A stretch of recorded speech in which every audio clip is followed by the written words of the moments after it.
ষড়যন্ত্র শুরু করেছে কিভাবে নির্বাচনকে বাধাগ্রস্ত করা যায়। এরা এখন তাদের লোকজনকে মা বোনদের কাছে পাঠাচ্ছে এনআইডি নাম্বার নেওয়ার জন্য, বিকাশ নাম্বার নেওয়ার জন্য। এই খবর আছে আপনাদের কাছে? কাজেই তারা বলে সৎ লোকের শাসন কায়েম করবে। আরে ভাই, আপনাদের এই প্রস্তাবটাই তো সবচেয়ে বড় অসৎ প্রস্তাব। আপনারা অসৎ প্রস্তাব দিয়ে কাজ শুরু করে কিভাবে আপনারা মনে করেন যে আপনারা সৎ লোকের শাসন কায়েম করবেন?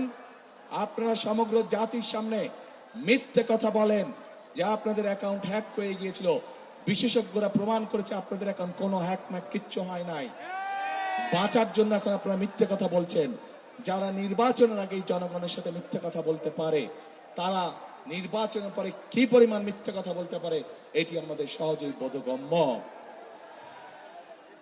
প্রিয় ভাই বোনেরা, আজকে নির্বাচনকে বিতর্কিত করার জন্য, বাধাগ্রস্ত করার জন্য এরা উঠে পড়ে লেগেছে। সেই জন্য আজকে এখানে লাখো জনতার উপস্থিতিতে আপনাদেরকে এবং আপনাদের মাধ্যমে সকল মা বোন এবং সকল ভাই বোনদেরকে, আপনাদেরকে এবং আপনাদের মাধ্যমে আপনাদের এলাকার সকল মানুষের কাছে আমি একটি আহ্বান জানাতে চাই।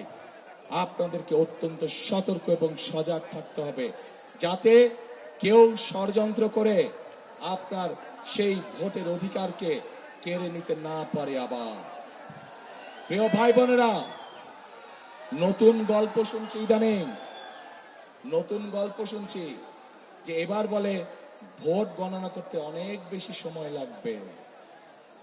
প্রিয় ভাই বোনেরা, এই দেশের মানুষ হয়তো গত এক যুগ ভোট দিতে পারেনি, কিন্তু ভোট দেওয়ার যে অভিজ্ঞতা তাদের নাই তা না। 91 সালে ভোট দিয়েছে, 96 সালে ভোট দিয়েছে, 2001 সালে ভোট দিয়েছে। ভোট গণনা করতে কেমন সময় লাগে বাংলাদেশের মানুষের সেই ধারণা আছে। কাজেই যদি কেউ ভোট গণনা করতে দেরি হবে, এই উসিলা দিয়ে যদি কেউ কোনো সুযোগ নিতে চায়, প্রিয় ভাই বোনেরা, আপনাদেরকে তা প্রতিরোধ করতে হবে। পারবেন ইনশাআল্লাহ।